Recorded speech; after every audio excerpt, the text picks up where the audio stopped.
Hello दोस्तों, welcome to the science show. तो जल्दी से 8th क्लास के स्टूडेंट्स आ जाइए क्योंकि आपके लिए मैं लाई हूँ डीएवी 8th क्लास के प्रीवियस 10 इयर्स के क्वेश्चन पेपर्स। क्योंकि आपकी 8th क्लास बोर्ड क्लास है तो it is not going to be that easy, you have to do hard work. अगर आप मेरे साथ इन्हें पढ़ेंगे और मुझे फॉलो करेंगे तो आप डेफिनेटली 95% मार्क्स स्कोर करेंगे ही करेंगे। शुरू करने से पहले जल्दी से चैनल को सब्सक्राइब कर दीजिए। क्वेश्चंस आपको इन क्वेश्चन पेपर में से बता दिए जाएंगे और इनके आंसर्स आपकी 8th क्लास की बुक्स में से कहाँ पर हैं वो भी बता दूंगी, स्पेशली डीएवी बोर्ड और बाकी के सभी 8th क्लास के स्टूडेंट्स के लिए। तो आपको आपके पेपर में मिलेंगे 1 marks question, 2 marks question, 3 marks and 5 marks question and paper will be of 80 marks. हम स्टार्ट करेंगे लास्ट पेपर से जो कि 10 इयर्स पहले आया था, तो तब पैटर्न भी डिफरेंट था और सिलेबस भी। Then it was semester system but now your exams are annually. You will get an idea from these questions कि किस टाइप के क्वेश्चंस आएंगे। सो स्टार्ट करते हैं सेक्शन ए, क्वेश्चन नंबर 1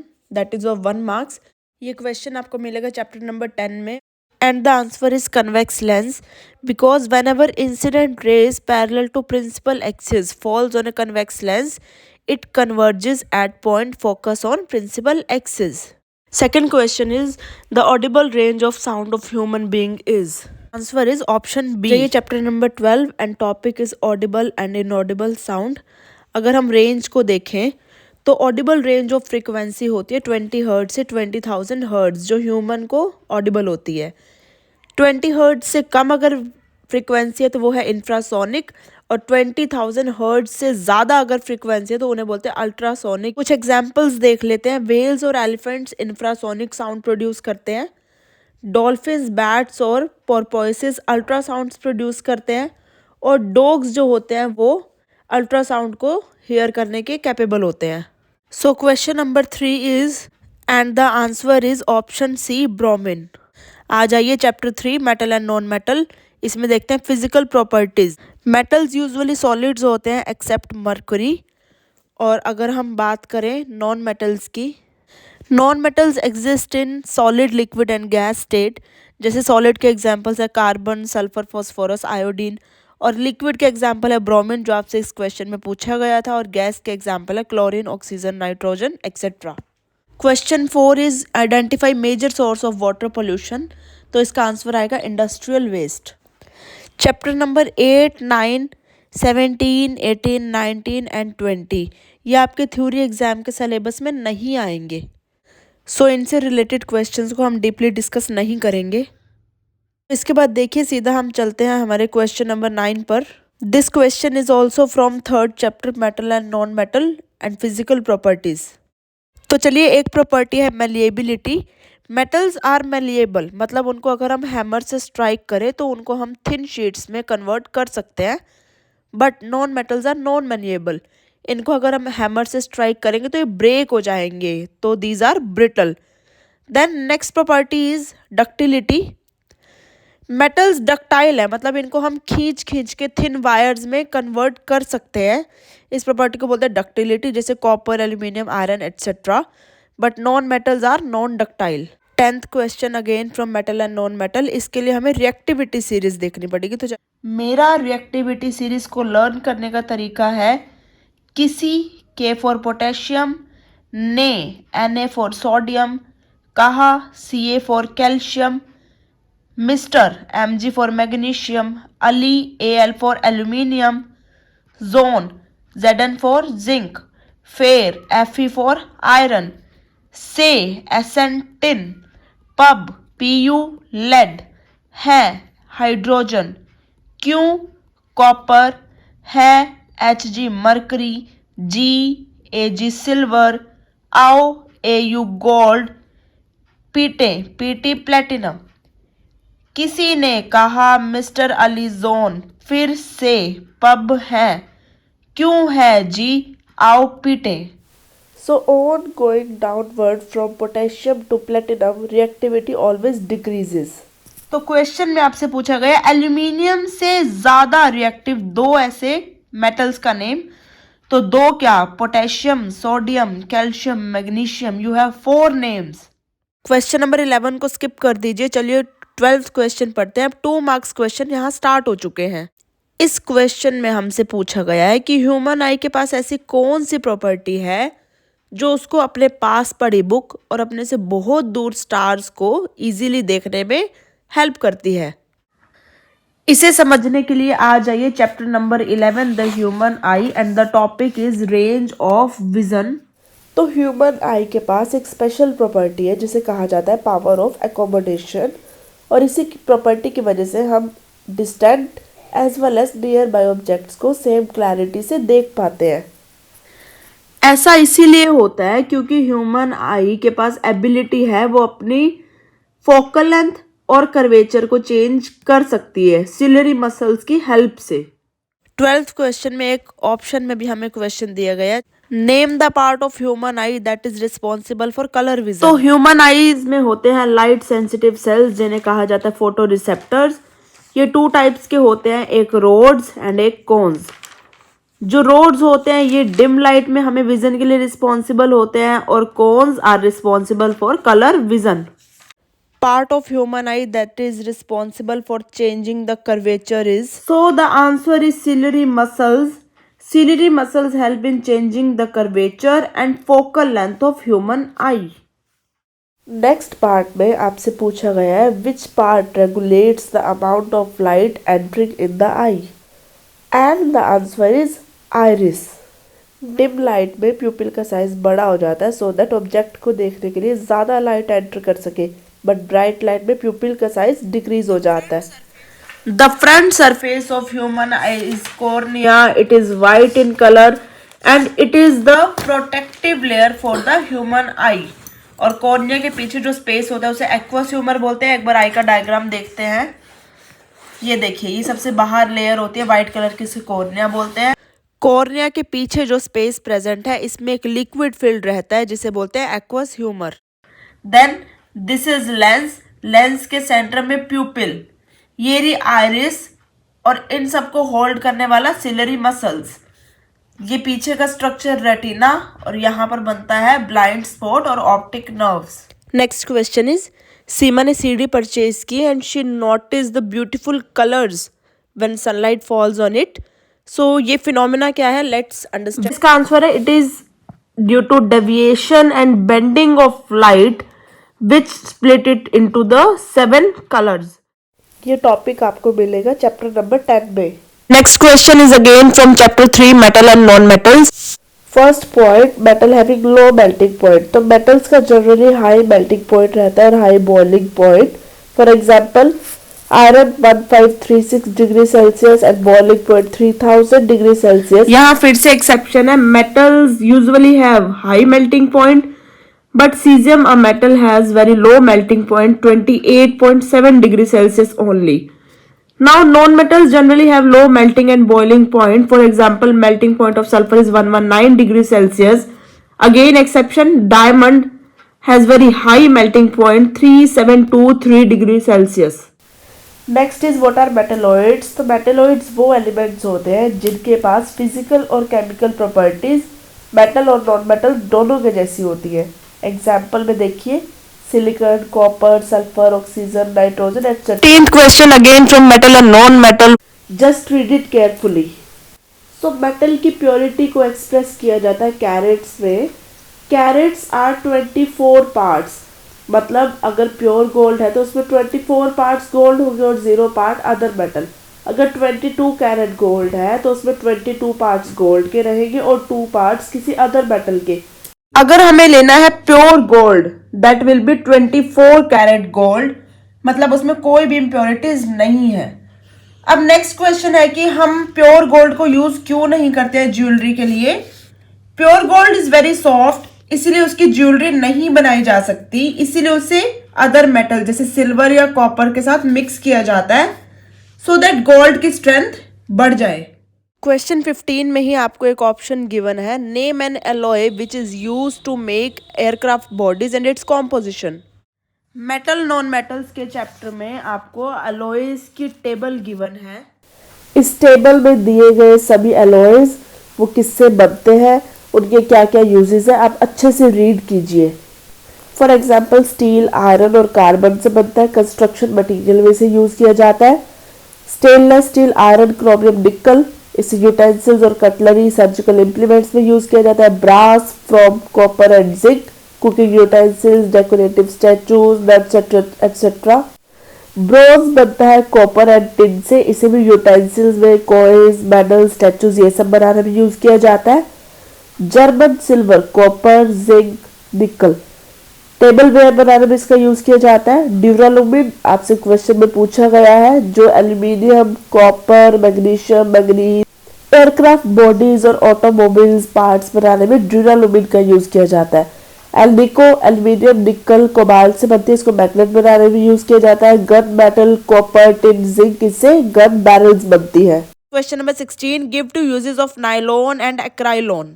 चलिए जी, इसका आंसर आपको मिलेगा chapter number 13, fibre and plastics. बिल्कुल इजी चैप्टर है ये, तो इसके 5 मार्क्स तो 100% आप स्कोर कर ही लेंगे।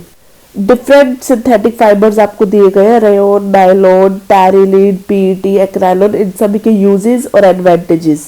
तो इस चैप्टर में आप इन सभी के यूजेस, प्लास्टिक के कैरेक्टरिस्टिक्स, थर्मोसेटिंग, थर्मोप्लास्टिक में डिफरेंसेस और ये 4R, ये सब आप कर लीजिएगा। इसमें सारा चैप्टर आपका कवर हो जाएगा। क्वेश्चन नंबर 17, यहाँ से 3 मार्क्स के क्वेश्चन स्टार्ट हो गए हैं। बिल्कुल सिंपल सा डायरेक्ट आपको बुक में से एक क्वेश्चन मिलेगा। चलिए देखते हैं। इस क्वेश्चन का आपको आंसर मिलेगा चैप्टर नंबर 10 में। ये देखिए, इस डायग्राम की हेल्प से समझने की ट्राई करते हैं। जब पेंसिल वाटर में डिप्ड है, यहाँ पर रिफ्रैक्शन हो रही है। ये केस आपने 2 स्टडी किए हैं। Whenever light goes from denser medium to rarer medium, it moves away from normal, and whenever light goes from rarer to denser medium, it will move towards the normal. तो यहाँ पर देखिए, इस tip से light की रे start हुई, ये डेंसर से रेयर मीडियम में जा रही है, it will bend away from normal. But देखने वाले को लगेगा कि ये लाइट रे इस पॉइंट से आ रही है, इसीलिए हमें पेंसिल बेंड दिखाई देती है। इसी तरीके से यहाँ पर कॉइन का केस भी है। यहाँ पे ये रहा कॉइन का केस, बिल्कुल सेम केस है। और ये केस है, आपको डेप्थ दिखाई गई है कि स्विमिंग पूल की डेप्थ हमें कम क्यों लगती है।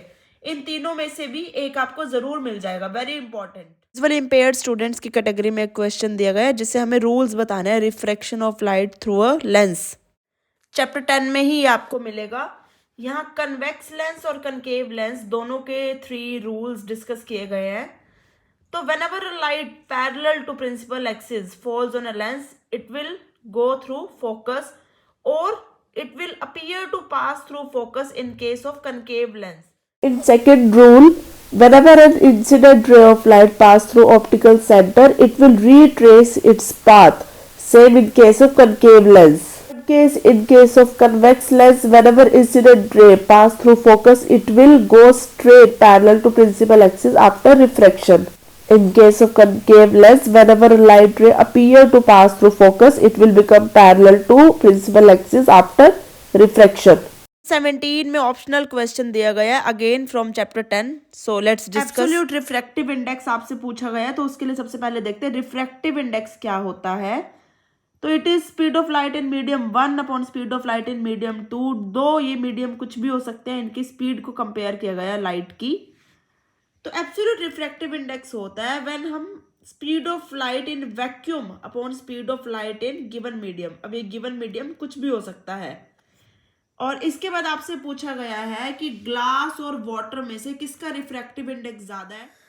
आपको यहाँ पर स्पीड ऑफ लाइट दी गई है इन डिफरेंट मीडियम।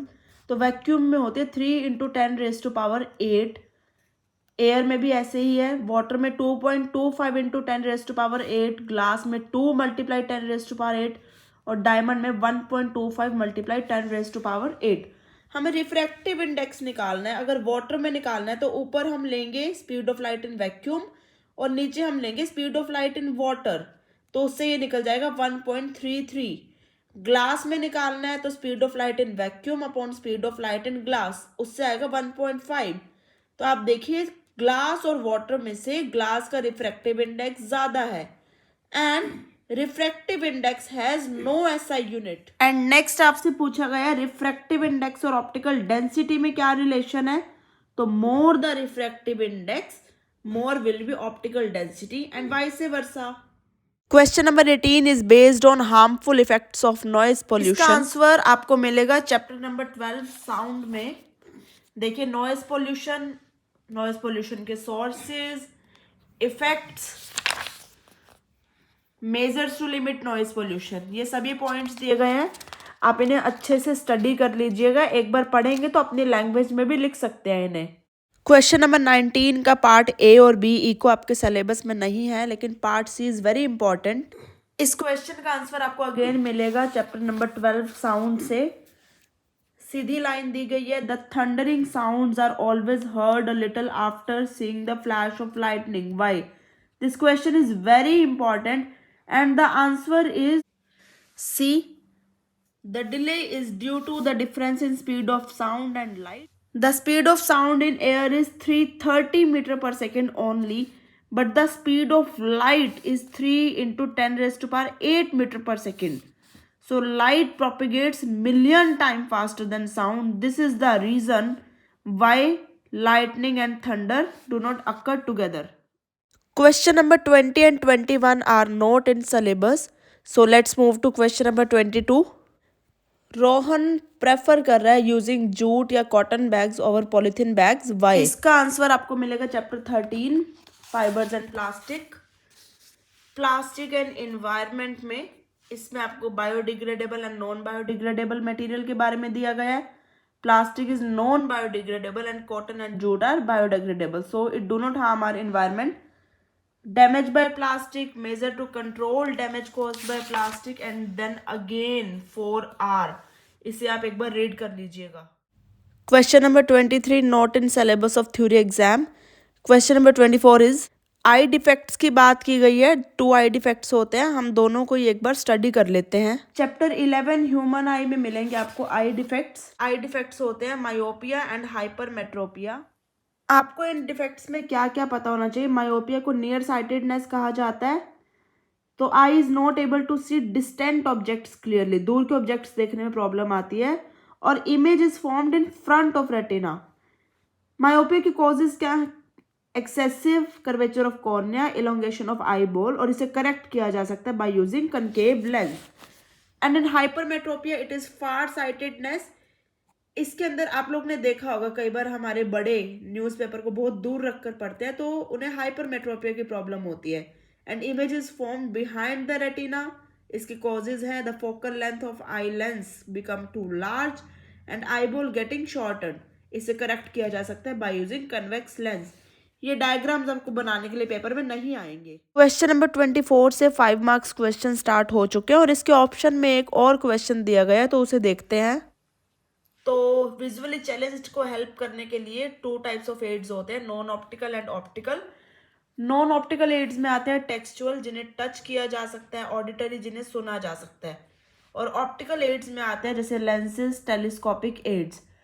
नेक्स्ट आपसे पूछा जाता है कि इन optical and non optical aids को यूज करके हायर स्किल्स तक कैसे पहुंचा जा सकता है। तो ये देखिए, ये डू यू नो में आपको बहुत सारे ऐसे अचीवमेंट, ग्रेट पर्सनैलिटीज की बात की गई है जो विजुअली चैलेंज्ड पर्सन थे, लेकिन फिर भी उन्होंने कैसे ग्रेट अचीवमेंट्स हासिल की। तो अगर आप इनको रीड करोगे तो you can tell that how a person can achieve higher skills using optical and non-optical aids. Question number 25, ये बहुत अच्छे लेवल का क्वेश्चन आ गया है और इसे ध्यान से समझिए। एक स्टूडेंट को कैंडल फ्लेम की इमेज वॉल पर प्रोजेक्ट करनी है, तो फर्स्ट में पूछा है उसे कौन सा लेंस यूज करना है, और सेकंड में अगर उसे मैग्नीफाइड इमेज चाहिए और इन्वर्टेड तो वो पोजीशन क्या रखे अपनी कैंडल की, और थर्ड में डायग्राम बनाकर दिखाना है। इसका आंसर आपको मिलेगा चैप्टर नंबर 10 में। और देखिए, क्लास 8 के लिए एक्टिविटीज़ रीड करना बहुत ज़रूरी है। एक्टिविटी में से भी क्वेश्चन पूछा जाता है, तो एक्टिविटी 9 को प्रॉपरली रीड कर लीजिएगा। और इसके फर्स्ट पॉइंट का आंसर है we should use convex lens, क्योंकि कन्वेक्स लेंस में ही हमें रियल इमेज मिलती है और हमें रियल इमेज वॉल पर प्रोजेक्ट करनी है, तो कन्वेक्स लेंस यूज़ करना है। ये रहे कन्वेक्स लेंस के केसेस। सेकंड में पूछा गया है पोजीशन क्या रखे कैंडल की कि इमेज इन्वर्टेड भी बने और एनलार्ज भी बने, मैग्नीफाइड इमेज भी बने। तो इसके लिए पोजीशन हमें रखनी है बिटवीन F एंड 2f, देखिए ध्यान से देखिए, f and 2f, ऑब्जेक्ट रखा, a ray parallel to principal axis pass through focus and a ray passing from optical center। और ये देखिए behind 2f इमेज बनी, इन्वर्टेड भी है और मैग्नीफाइड इमेज भी है। तो ये रहा थर्ड आंसर, आपको इनके तीनों आंसर मैंने बता दिए। और ये विजुअली इम्पेयर्ड स्टूडेंट्स के लिए आपको एक क्वेश्चन दिया गया है, nature and size and position of image formed by concave lens. Concave lens में आप ऑब्जेक्ट को किसी भी डिस्टेंस पर रखें, image will always formed virtual, erect and diminished image, मतलब ऑब्जेक्ट के साइज से छोटी इमेज ही बनेगी। ये देखिए, आप कहीं पे भी ऑब्जेक्ट को रखिए, image will always form smaller than the size of object. Question 15 में आपको ऑप्शन में भी दिया गया है question, complete the following diagram. Convex lens दिया गया, 2f के बियॉन्ड हमने ऑब्जेक्ट को रखा है। ये देखिए, ये केस आपको दिया गया है, object is placed beyond 2f और ये इमेज बनेगी between f and 2f, image is smaller than the size of object, real and inverted. आप ये सारे पोजीशंस को, सारे केसेस को एक बार अच्छे से प्रैक्टिस जरूर कर लीजिए। इमेज का नेचर, साइज एंड पोजीशन मैंने आपको बता दिया। इसी के सी क्वेश्चन में आपको पूछा गया है, कन्वेक्स लेंस के किस केस में इमेज वर्चुअल, इरेक्ट और मैग्नीफाइड बनेगी। तो ये देखिए, when object is placed between F and O, image will formed magnified, virtual and erect. And last one, D part is uses of lenses in our daily life. तो ये देखिए, page number 186 पर lenses की application दी हुई है। आप इसे बात करते हैं क्वेश्चन नंबर 26। आप इसे केयरफुली रीड कीजिए और मैं पेन पेपर पर आपको इस क्वेश्चन को अच्छे से समझाती हूँ। कोई नॉन मेटल है X और इस नॉन मेटल को जब एयर में बर्न किया जाता है, मतलब ऑक्सीजन में बर्न किया जाता है, तो ये Y एक ऐसी गैस देता है जो कि फोटोसिंथेसिस में यूज होती है। अब आपको पता होना चाहिए, फोटोसिंथेसिस में यूज होने वाली गैस है कार्बन डाइऑक्साइड। तो इससे हमें पता लगता है कि जो हमारे पास नॉन मेटल है वो क्या होगा, कार्बन। तो यहाँ से आपका फर्स्ट क्वेश्चन सॉल्व हो गया। अब इसकी रिएक्शन सेकंड में आपसे पूछा गया कि इसकी बैलेंस रिएक्शन क्या बनेगी। तो देखिए, carbon plus oxygen gives out CO2। Balance कैसे करते हैं, एक कार्बन है, यहाँ पर एक कार्बन है, ठीक है, एक 2 ऑक्सीजन के मॉलिक्यूल और यहाँ पे भी 2 ऑक्सीजन। तो ये बिल्कुल बैलेंस्ड है। आपका यहाँ फर्स्ट और सेकंड क्वेश्चन सॉल्व हो जाता है। अब जब इस Y गैस को वाटर में डिसॉल्व किया जाता है तो ये Z ऐसा कंपाउंड बनाता है जो कि ब्लू लिटमस को रेड में टर्न कर रहा है। क्वेश्चन नंबर सी को रीड कीजिए। तो Y compound that is CO2 को जब वाटर में डिसॉल्व किया जाता है तो वो बनाती है HCO3। This is an acid जिसे बोला जाता है कार्बोनिक एसिड। Carbonic acid. तो आपको एक रूल बताती हूँ, ABR BRB। It means asset turns blue litmus into red and base turns red litmus into blue। तो आपसे पूछा गया जो अब कंपाउंड बनेगा वो कैसा है। देखिए, वो ब्लू लिटमस को रेड में कन्वर्ट कर रहा है, that is an acid. Question number 3 solve. और पार्ट डी का आंसर आएगा phosphorus. Phosphorus is a non metal that is highly reactive and stored under water. में आपको एक और क्वेश्चन दिया गया है जिसमें 5 पार्ट्स हैं, आप इन्हें रीड कीजिए और मैं सभी के रीजंस आपको बताती हूँ आपको कौन से चैप्टर में मिलेंगे। पार्ट ए में आपसे पूछा गया why metals are used for making bells. तो ये है मेटल एंड नॉन मेटल के चैप्टर में फिजिकल प्रॉपर्टीज में 10th प्रॉपर्टी है सोनोरोसिटी। बिकॉज मेटल को जब स्ट्रक किया जाए किसी हार्ड थिंग के साथ तो वो रिंगिंग साउंड प्रोड्यूस करता है, इस प्रॉपर्टी को बोला जाता है सोनोरोसिटी।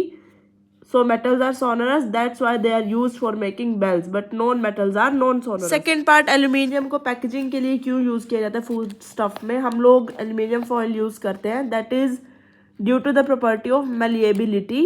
बिकॉज जब हम मेटल्स को हैमर करें तो वो थिन शीट्स में कन्वर्ट हो जाते हैं without breaking, this is the reason. Third part asked is why copper wire are used for making electrical fittings. This is due to the property that is ductility. Metals can be drawn into thin wires. Due to this, copper, aluminium, iron are commonly used in electrical fittings. Third part is sodium और potassium को under kerosene क्यों store किया जाता है? Because जब हम potassium से platinum की तरफ जाते हैं reactivity decreases. Potassium is most reactive and platinum is least reactive. So potassium and sodium readily react with water as well as oxygen, so they are stored under kerosene. Part D का answer again metal and non metal से. ये देखिए page number 46 पे ये do you know दिया गया है. Food stuffs जैसे citrus fruits, curd, pickle, tamarind, इमली, इन सब में एसिड होता है. इन सबको यूटेंसिल्स जो कि आयरन, कॉपर, एल्यूमिनियम से बने इन सब में स्टोर नहीं करना चाहिए. बिकॉज इन फूड में जो एसिड होता है वो इन मेटल के साथ रिएक्ट करता है और ऐसे टॉक्सिक कंपाउंड्स बनाता है जो कि फैटल भी हो सकते हैं. फैटल मतलब जानलेवा भी हो सकते हैं.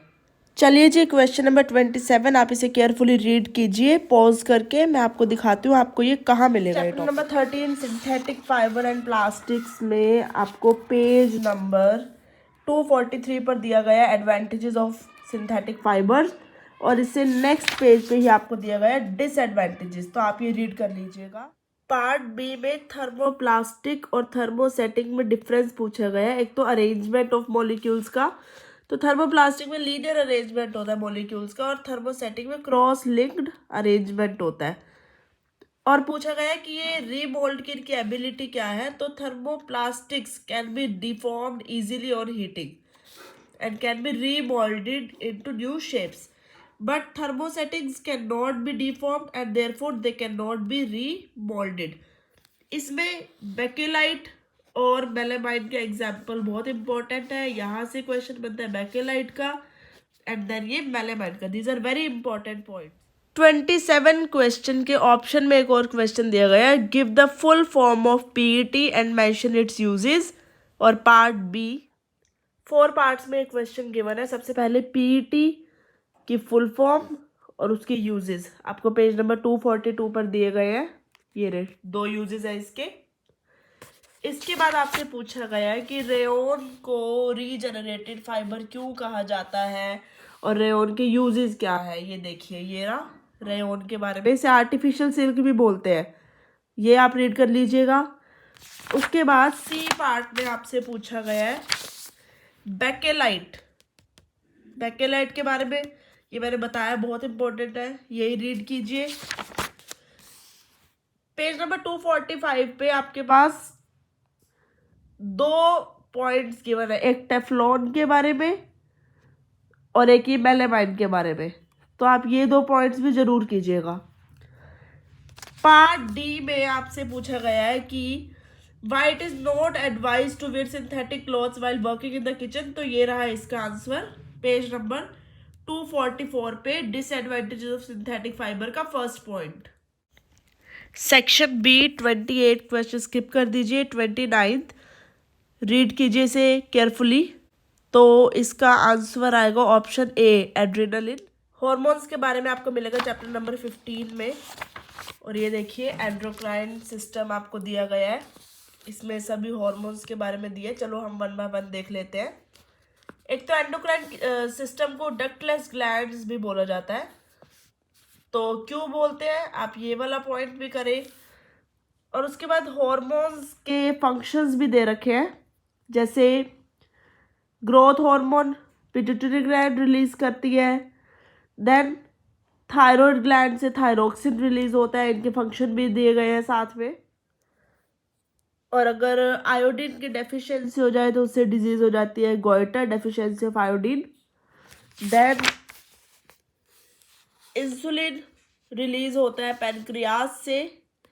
और अगर डायबिटीज़ जो होते हैं वो पैनक्रियाज की प्रॉब्लम से ये डायबिटीज़ डिजीज होती है. देन एड्रिनल ग्लैंड इसके ऊपर एड्रिनल ग्लैंड्स होती है किडनी के ऊपर जो कि एड्रेनालाइन एक हार्मोन रिलीज करती है जो कि बॉडी को स्ट्रेसफुल सिचुएशंस में या ज़्यादा हैप्पीनेस हो या कोई वरी हो उस टाइम में इमरजेंसी हार्मोन भी इसे कहा जाता है. तो ये आपसे पूछा गया था. Skip question number 30.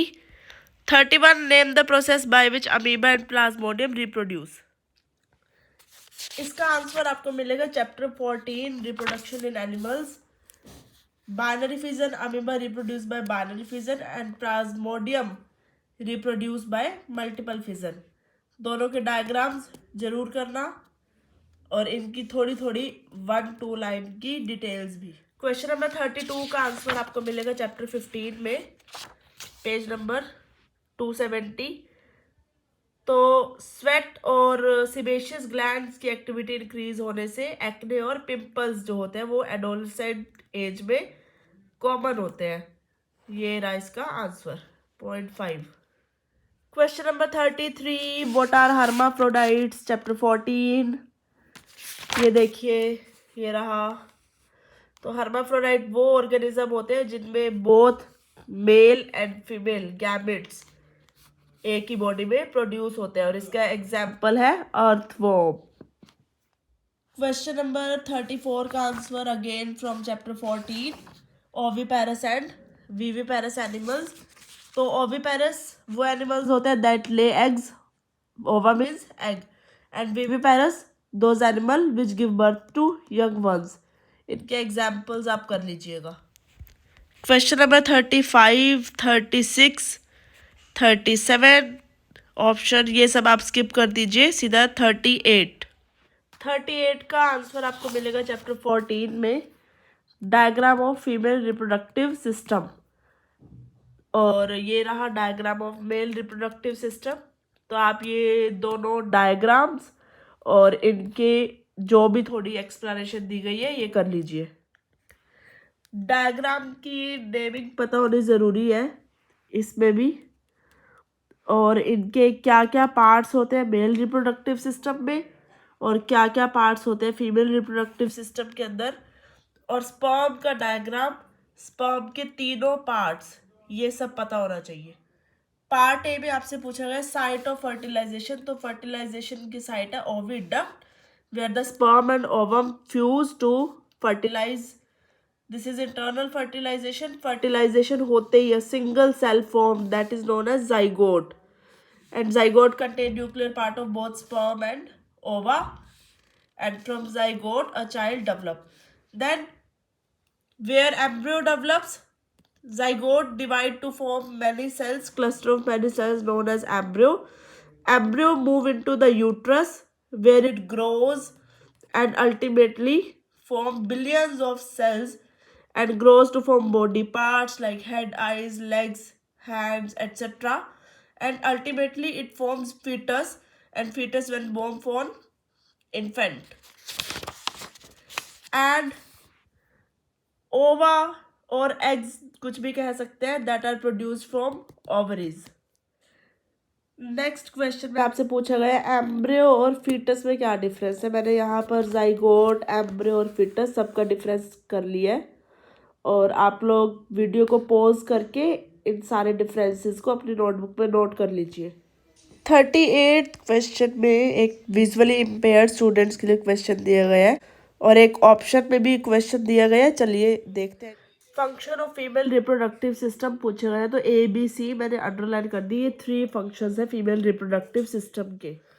ऑप्शन के क्वेश्चन में आपसे पूछा गया है what is Metamorphosis and the steps involved in Metamorphosis of frog. Metamorphosis होती है इमेच्योर फॉर्म का एडल्ट में ट्रांसफॉर्म हो जाना बाय वेरियस स्टेजेस. अगर फ्रॉग्स के हम स्टेप स्टडी करें तो सबसे पहले क्या होता है, eggs are laid, then tadpole जो है वो वाटर में फ्रीली स्विम करता है. टैडपोल के गिल्स होते हैं, टेल होती है और एक सर्कुलर माउथ होता है. सबसे पहले हाइंड लेग्स डेवलप होती है, फिर फ्रंट लेग्स और फिर लंग्स. टैडपोल जो है अब सरफेस की तरफ आने लगता है बिकॉज उसे ब्रीथ करना होता है. इंटेस्टाइन शॉर्ट हो जाती है बिकॉज उसकी डाइट कार्निवोरस होती है. टेल एब्जॉर्ब हो जाती है लास्ट स्टेजेस में, and then tail tadpole change हो जाता है टेल लेस फ्रॉग में. ये 7 पॉइंट्स मैंने मार्क कर दिए. आप लोग इन सारे पॉइंट्स को अच्छे से कर लेना. Last question of this chapter, read it carefully and we will discuss. A point में पूछी गई एडोलेसेंस की डेफिनेशन. तो एडोलेसेंस क्या होती है, चाइल्डहुड और एडल्टहुड में जो ट्रांजिशनल स्टेज होती है, इसमें फिजिकल और मेंटल डेवलपमेंट होती है. Second is Adam Apple boys में ही क्यों अपीयर होता है, because larynx grow more in boys than in girls. This is the reason of highlighting Adam's apple in boys. और Adam's apple होता क्या है? When larynx grow faster at the age of puberty, it protrudes out from the throat. This is known as Adam's apple. Third part is related to determination of sex. ये बहुत important topic है, ध्यान से समझिए. Total 46 chromosome होते हैं human beings में, जिनमें से 44 ऑटोसोम्स होते हैं और 2 सेक्स क्रोमोसोम्स होते हैं. मेल्स में XY होता है सेक्स क्रोमोसोम और फीमेल्स में XX. और गैमेट्स के अंदर ये क्रोमोसोम नंबर हाफ हो जाता है, मतलब 46 की जगह 23. तो एक्स में ऑलवेज 22 प्लस एक्स होगा, 22 ऑटोसोम्स और एक सेक्स क्रोमोसोम. और गैमेट स्पर्म्स में हमेशा या तो 22 प्लस एक्स होगा या 22 प्लस वाई. 50-50 इसका चांस रहता है. तो देखिए एग के पास तो एक्स ही है, स्पर्म के पास या एक्स होगा या वाई. अगर एक्स और एक्स कंबाइन करेंगे तो बेबी गर्ल होगी और एक्स और वाई कंबाइन करेंगे तो बेबी बॉय होगा. बहुत इंपॉर्टेंट टॉपिक है, आप इसे केयरफुली रीड कीजिए. Page number 272. And part D is age of puberty in girls and boys. सबसे पहले प्यूबर्टी होती क्या है? जब एडोलेसेंस की एज में बॉडी में फिजिकल चेंजेस आते हैं, that is from 12 to 15 years. This stage is known as puberty. And onset of puberty in girls is around 10 years and in boys it is around 12 years. इसी के option में question दिया गया है, इस table को कंप्लीट करना है आपने. मैंने आपको ये पहले भी डिस्कस किया है. Pituitary gland growth hormone secrete करता है और thyroid gland thyroxine hormone secrete करता है. इसमें आपसे पूछा गया रेट ऑफ हार्मोन. दो आपके सिलेबस में नहीं है, स्टिल मैं आपको बता देती हूँ. मेल्स में पिट्यूटरी ग्लैंड रिलीज होता है 0.4 to 1 nanogram per millilitre and females में रिलीज होता है 1 to 15 नैनोग्राम पर मिलीलीटर. और थायरोक्सिन हार्मोन मेल और फीमेल दोनों में ही 5 to 12 nanogram per millilitre. Next part में आपसे पूछा गया experimentation with drug during adolescence should strictly be prohibited. तो इसका आंसर आपको मिलेगा page number 275 and page number 276 पे. आप पूरा का पूरा पहरा केयरफुली रीड कीजिए. और उससे नेक्स्ट पार्ट में पूछा गया है कि what happen if milk is replaced by cold drinks and can juices. तो देखिए अगर मिल्क को कोल्ड ड्रिंक से रिप्लेस कर दिया जाएगा तो it will lead to osteoporosis और weak bones and bone fractures can occur in later stage. और ये न्यूट्रिशनल नीड ऑफ एडोलेसेंस को आप केयरफुली सारा रीड कीजिएगा. इसमें बहुत सारे आपके 1 मार्क्स के क्वेश्चन बनते हैं, जैसे ग्रोथ के लिए क्या क्या रिक्वायर्ड है. तो कैल्शियम और आयरन और विटामिन डी कैल्शियम को एब्जॉर्ब करने में हेल्प करता है. और ड्यूरिंग मेंस्ट्रुएशन गर्ल्स को आयरन की रिक्वायरमेंट है. बाकी ये सारे नेम्स आपको कुछ विटामिन और मिनरल्स के दिए गए हैं जो कि बॉडी बिल्डिंग और हेल्दी बोन के लिए ज़रूरी है. फॉस्फोरस रिक्वायर्ड है हेल्दी डाइट में.